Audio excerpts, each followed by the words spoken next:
Hello everyone, and welcome back to the Prot Warrior Survival Guide for Antorus the Burning Throne. Now for Garathi Worldbreaker, when you're active tanking, make sure that you have shield block up because melee damage is a big portion of the damage taken during this fight. Also, if you are doing heroic mode and you need to walk over the beam, use Spell Reflect if you're going to get hit by that beam since it is magic damage. And before the knockback of Eradication, make sure you have a full Ignore Pain up so that you can stay in the battle and not really take damage. Now for Fel Hounds, you should be running Anger Management and Booming Voice as well, and I highly recommend running either the Wrist Legendary, the Walls Fel, which is a ring, or the Belt Legendary. Any combination of these is going to be a good one. If you are running Heroic, save your Berserker Rage to break the fear for yourself, or use it when Shatug is over 75 energy, so you no longer have to worry about the fear hitting you. Now for the first 4 stacks of the debuff, just keep your Ignore Pain as close to full as possible. Use Demoralizing Shout on cooldown and Battle Cry on cooldown to keep your rage generation up, and from stacks 5 to 8 you always have to use a cooldown for each of these applications. Now you should be trying to keep Ignore Pain up, but the cooldowns themselves are either an Absorb Trinket, Last Stand, Spell Reflect, Shield Wall, or Neltharion's Fury. Those are all of the options you have for mitigating these stacks. I do suggest starting with Spell Reflect because then it'll come off of cooldown pretty quickly, and for the 8th stack I normally save Shield Wall for that moment. High Command. You should use Neltharion's Fury on every 2nd stack of the debuff you're going to be taking. However, if you are going to be taking a 3rd stack due to tank positioning or something like that, use a bigger cooldown for that 3rd stack. I would suggest Last Stand, Shield Wall, and Absorb Trinket, or if you didn't previously use Neltharion's Fury for the 2nd stack, use it on the 3rd one. If you have more than 4 stacks of the Mine debuff, go ahead and pop Spell Reflect to also mitigate that magic damage.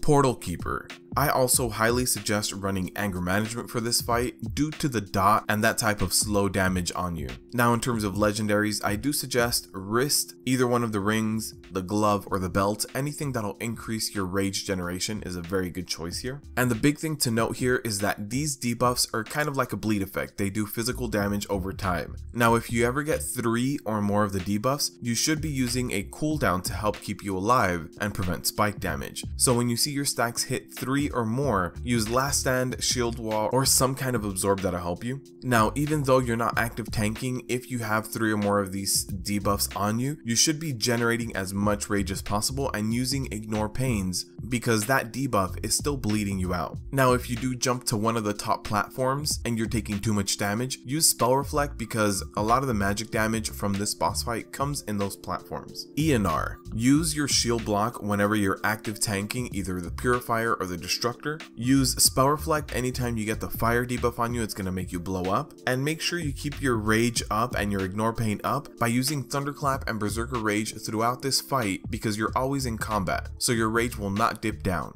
Iminar.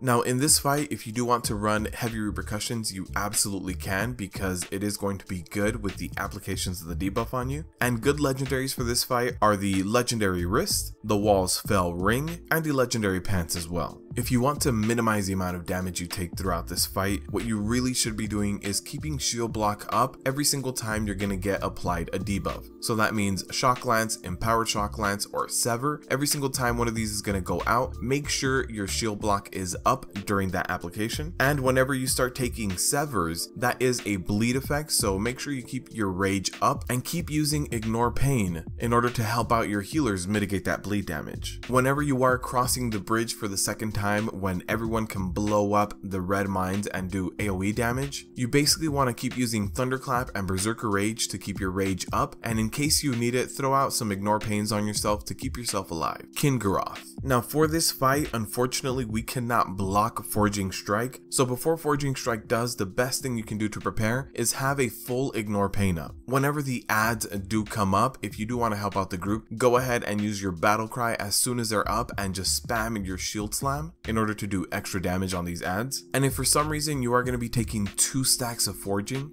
then you're going to have to use shield wall in order to survive those 2 stacks. When you are also popping the bombs, go ahead and use spell reflect right before you pop them. It'll help mitigate a lot of that explosion damage. Coven. Now for Coven, every single time you're going to get the 3rd stack of either fiery or freeze debuff, you have to have a cooldown up. Now the easiest cooldown to rotate into this is using spell reflect every single time you're going to get the 3rd stack, but if for some reason that cooldown is down, go ahead and use last stand or shield wall in order to survive that 3rd hit. If you are also holding for more than 3 stacks, like 4 or 5 due to something like flames, then make sure you have a cooldown up like shield wall in order to survive more than 3. Also, if you are active tanking and the walls of Norganon come up, you can heroic leap over them. Just make sure you leap far behind them so that the highest point of your jump is right over the wall. And if for some reason when you're doing heroic Coven you have to tank in the middle of a storm, go ahead and use last stand in order to keep yourself alive while tanking in a storm.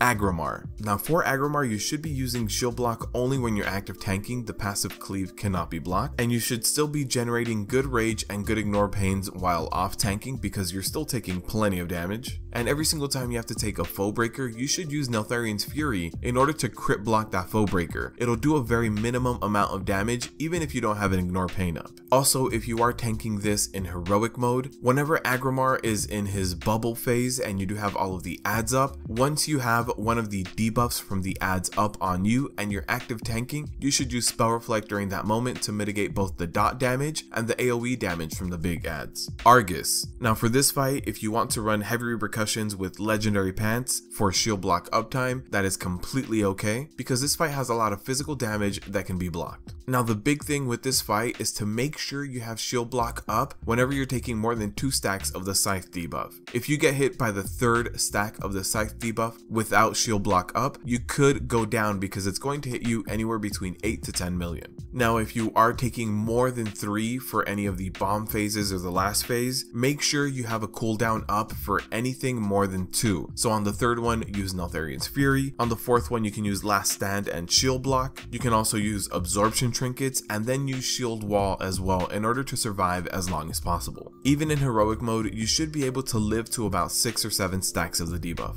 Now during the 2nd phase, whenever you have to go help the person with the soul bomb debuff, make sure you have ignore pain up and use spell reflect right before that bomb lands in order to mitigate that damage as much as possible. It's still going to hurt, but at least it'll leave you with about 50% of HP. Now in phase 3, if you are tanking the add with the big 2-handed sword, make sure you start rotating your cooldowns. Try to keep shield block up as much as possible because this guy hits like a truck. In phase 4, if you are doing heroic mode and your stacks do not fall off, again make sure you have a cooldown up for anything more than 2 stacks of sweeping scythe. That means that for the 3rd stack, you can either use Neltharion's Fury or last stand and shield block, and anything from 4 to 6 stacks you can rotate Neltharion's Fury, shield wall, absorption trinket, but always try to maintain a good shield block uptime as well. And that really does it for the Prot Warrior Survival Guide. This tier wasn't anything crazy difficult, but it also wasn't easy. There are some things in here that seem like they're blockable and they're really not, and it can catch you off guard. So just be careful. I know Prot Warriors are not on the top of the food chain right now, but we can absolutely make it work for all of normal, LFR, and heroic content. So stick with it, and if you guys need any additional help surviving any of the fights, let me know in the comment section down below what you need help with. And as always, good luck tanking out there.